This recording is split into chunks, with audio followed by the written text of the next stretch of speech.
அம்மா மாயா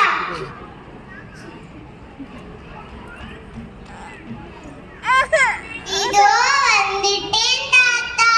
வெளியே விளையாடிக்கிட்டு இருந்தேன். வெளியே காத்தே இல்ல. அப்பா ஆக்சிஜன் மாஸ்க வச்சுக்கிட்டு விளையாடிக்கிட்டு வரதுக்குள்ள போதும்னாச்சு. ஏன் தாத்தா உங்க காலத்துல ஆக்சிஜன் மாஸ்க்னு எதுவும் இல்லையா? எங்க காலத்துல நிறைய மரம் செடி கொடி எல்லாம் இருந்துச்சு. நிறைய காத்து இருந்துச்சு. பார்த்தா அது ஒன்றும் இல்லையே. சரி வா நியூஸ் பேப்பர் படிக்கலாம். நாட்டு நடப்பையாவது தெரிஞ்சுக்கலாம்.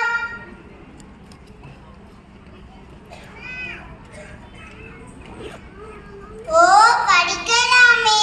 தளபதி துப்பாக்கி பார்ட் 7 படத்தில் பழம்பெரும் நடிகை சமந்தாவின் மகள் நடிப்பதாக பேப்பர்ல போட்டிருக்கு. என்னது தளபதியா? தளபதினால வேற லெவல் தானே. என்னமா சொன்ன? பழம்பெரும் நடிகை சமந்தாவா? காலத்துல சமந்தா தான் எங்க செல்ஃபி புள்ள. சரி அடுத்த நியூஸ் படிக்க போறேன் தாத்தா. இன்று இரவில் இருந்து 10,000 ரூபாய் நோட்டுகள் மாற்றம் செய்யப்படும். அடப்பாவிகளா, அத மாத்தி இத மாத்தி கடைசியில இதையும் மாத்திட்டீங்களா? தஞ்சாவூர் அருகில் விவசாயம் செய்தவர் காய்கறிகளுடன் கைந்த. ஆமா தாத்தா, இந்த காய்கறிகள் விவசாயம் அப்படின்னா என்ன தாத்தா? இப்ப உள்ள மாதிரி ஜெனரேஷன்கெல்லாம் காய்கறிகள் விவசாயம் அப்படின்னா என்னன்னு நான் சொல்லி தெரிய வேண்டியதாச்சு. இந்த மாதிரி நிலைமையாச்சு. உங்க தாத்தா நான் இருக்கேன்ல, அந்த காலத்துல விவசாயம் பத்தியும் காய்கறிகள் பத்தியும் எப்படி ஒரு சீர் பண்ணேன்னு தெரியுமா? முதல் ரோல உட்காந்து எங்க அம்மா அப்பா கேட்டுட்டாங்க.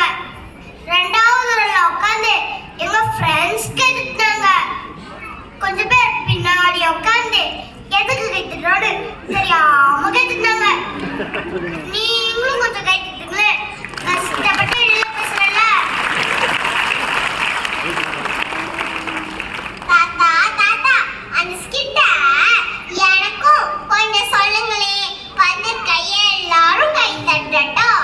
அதுவா 2000ல நடந்தது. இப்ப 2050. அப்படியா? எப்படி தாத்தா 2000க்கு போறது? தாத்தா தாத்தா நீங்க மட்டும் 2000 போகாதீங்க தாத்தா. அவரவர் வாழ்க்கையில் ஆயிரம் ஆயிரம் மாற்றங்கள். அந்த நினைவுகள் நெஞ்சினில் திரும்பிட திரும்பிட ஈட்டுங்கள். அது ஒரு அழகிய நிலாஜாலம். கனவினில் தினம் தினம் உலா போகும். அது ஒரு அழகிய நிலாஜாலம். கனவினில் தினம் தினம் உலா போகும். நிலவுகள் சேர்ந்து பூமியில் வாழ்ந்ததே அது ஒரு பொற்காலம். தாத்தா தாத்தா நீங்க மட்டும் 2000 போகாதீங்க தாத்தா. என்னையும் கூட்டிட்டு போங்க. இப்ப நம்ம 2000க்கு வந்துட்டோம். அப்ப அது அழகான ஊரு. ஊருக்குள்ள ஒரு பெரிய வீடு. வீட்டுக்குள்ள ஒரு ஃப்ரிட்ஜ்ல இருந்து காய்கறி கொட்டதே பாரு. नीदी सिलेला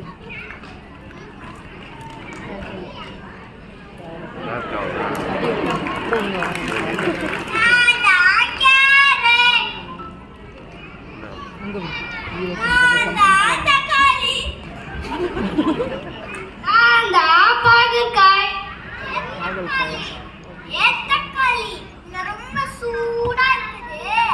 வா நம்ம ஃப்ரிட்ஜ்ல போய் ஊட்டிப்போமா?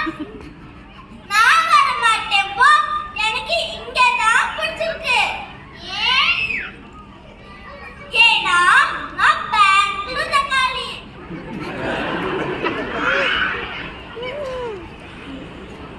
பாவிங்களா தண்ணி தான் வர மாட்டேங்குதுன்னு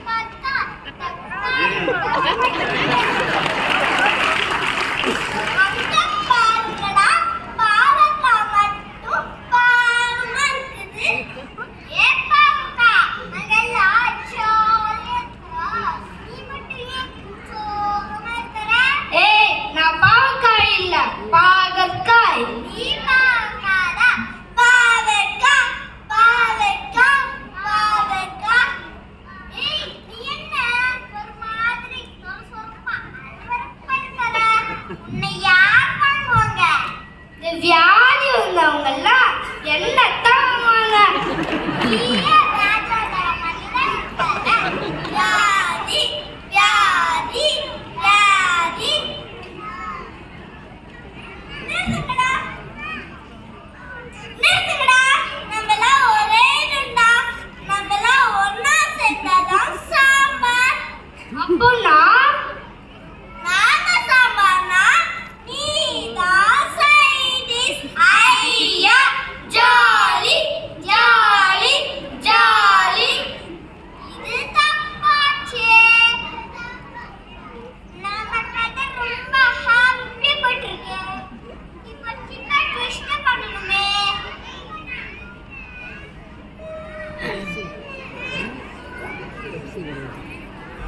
பேராசை இருக்கும். என்னைக்கும் ஆசைக்கும் பேராசைக்கும் இருக்கிற பொருள் சீக்கிரத்து பேராசை.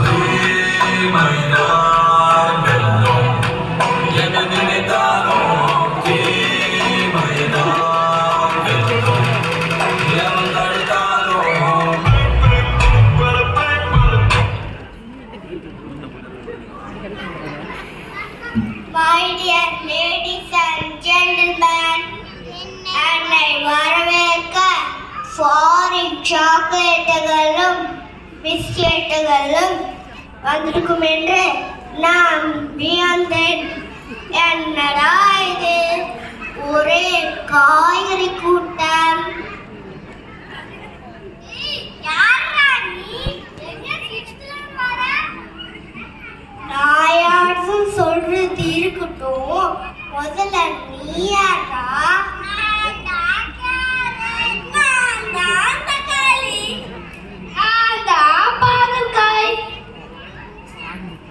அது மனுஷன் உங்களுக்கு வச்சிருக்க பேருடா. எங்க கார்மெண்ட் மார்க்கெட்ல உங்களுக்கு வச்சிருக்க பேரு ஆர்கானிக் ஃபுட். ஆர்கானிக் ஃபுட்டா? என்னது ஆர்கானிக் ஃபுட்டா? என்னது 6 மணிக்கு ஃபுட்டா? அது 6 மணி ஃபுட் இல்லடா. எங்க கார்ப்பரேட் மார்க்கெட்ல உங்களுக்கு வச்சிருக்க பேரு ஆர்கானிக் ஃபுட். ஏய், உங்க மார்க்கெட்டை விட எங்க உழவு சந்தை பெருசுடா. அடப்பாவிங்களா, கடை மார்க்கெட்டுக்கும் கார்ப்பரேட் மார்க்கெட்டுக்கும் வித்தியாசம் தெரியாத காய்கறி கூட்டம். நீ வந்ததிலிருந்து ரொம்ப பேசிட்டீங்க. முதல்ல நீ யாருன்னு சொல்லு. பிரியாணி வாங்கும் போதும் பீஸா வாங்கும் போதும் காப்பாஃபுல வருமே கூல் ட்ரிங்க்ஸ். நான் யாரு தெரியுமா? ஃப்ரைட் ரைஸ் கொண்டாந்தா, வெஜிடபிள் ரைஸ் கொண்டாந்தா. ஆமா, நாங்க சத்து அதிகம். என்ன சத்து இருக்கு? பேப்பர்ல பார்க்கல? உங்களை எல்லாம் குடிச்சதுனால 5 வயசு குழந்தைக்கெல்லாம் கேன்சர் வருதான். பக்கத்து பேப்பர்ல பார்க்கல? உங்களை சாப்பிட்டா கூட தான் கேன்சர் வருதான். ஏன்னா கெமிக்கல் உரம் போடுறதுனால, அதனால தான் உங்களை சாப்பிட்டா கூட தான் கேன்சர் வருதான். ஏய், நீ என்ன சொல்ற? ஆமா, நீ தக்காளி தானே. நீ எப்படி ஒரு மாதிரி அழகா பளபளன்னு இருக்கிற? அதுவா என்னோட அழகு? அது உன்னோட அழகு இல்ல, உன் மேல பூசுற மெழுகு. ஏன்னா உன் மேல ரசாயன உரம் பூச்சிக்கொல்லி தெளிக்கிறாங்க. அதனாலதான் நீ பல இருக்கிற. போய் உங்க விவசாயி கிட்ட சொல்லுங்க, இயற்கை உரத்தை பயன்படுத்த சொல்லுங்க. ஏய், நீ ரொம்ப பேசாத. என்னோட மதிப்பு தெரியுமா உனக்கு? நீ சொல்லு, நீ 1 கிலோ எவ்வளோ? 1 கிலோ 20 ரூபாய். 2 கிலோ ஹோல்சேல் 1 கிலோ 20 ரூபாய். மார்க்கெட்ல 1 கிலோ 20 ரூபாய். ஆனா நாங்க அப்படி இல்ல. கோஸ்ல 50 ரூபாய், கேஎஃப்சில 60 ரூபாய், சினிமா தியேட்டர்ல 120 ரூபாய். ஏய், உனக்கு மட்டும் எப்படிடா இவ்ளோ விலை? டேய், நியாயமா பார்த்தா டாய்லெட் கழுவு கெமிக்கல் நானு. கிளாஸ்லயும் பாட்டிலையும் போட்டு ஸ்ட்ராவ் ஸ்டைலா போட்டு குடிச்சுக்கிட்டு செல்ஃபி எடுக்கிறாங்க. இதான் இந்த மனித கூட்டம். டேய், எனக்கு பிடிக்கலடா. வாங்கடா எல்லாம் சேர்ந்து இவனை விரட்டி அடிப்போம். இவங்களெல்லாம் பார்த்தாலே விரட்டி விரட்டி வெறுக்கத்தான்.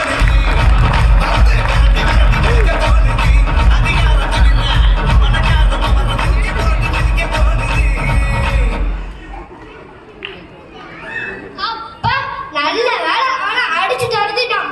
வாங்க, வெளியே போட்டு காத்தா அரடப்போம். என்ன காத்தே வரமாட்டேங்குது. வெளியே வந்தா காத்து வரணும்னு நினைச்சா காத்தே வரல. அது எப்படி வரும் காத்து?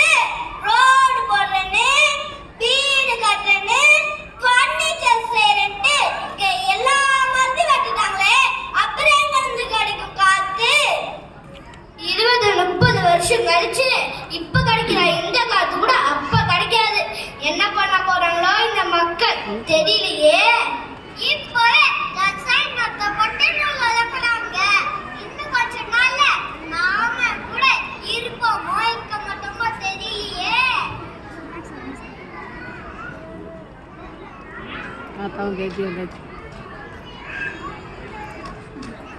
இப்படிதான் விவசாயம் பத்தியும் காய்கறிகள் பத்தியும் ஒரு ஸ்கிட் போட்டோம். அப்பவே இப்படி சூப்பரா மெசேஜ் கொடுத்துருக்கீங்களே, அப்புறமே எந்த மாற்றம் வரலன்னா அப்பதான் வீட்டுக்கு ஒரு மரம் வளர்த்தாங்க, ரோடு ஓரமும் மரம் வளர்த்தாங்க. வளர்த்தவங்களே ரோடு போடுறேன்னு மரத்தை வெட்டிட்டாங்க. காட்டுல இருக்க மரத்தை வெட்டி வீடா கட்டியாச்சு. விவசாய நிலத்துல மான்சும் அபார்ட்மெண்ட்டும் கட்டியாச்சு. அப்ப இங்கிருந்து கிடைக்கும் இயற்கை காத்து 2050ல இந்த கேது 2070ல என்ன ஆகும்? என்ன மக்களே, ஆக்சிஜன் சிலிண்டரோட அலைய ரெடியா? இப்பவே ஆக்சிஜன் மாஸ்க் போட்டுக்கிட்டே இருக்க முடியலையே, இதுல சிலிண்டர் வேற தூக்கிட்டு நடக்கணுமா? மக்களே, முடிவு உங்க கையில. அது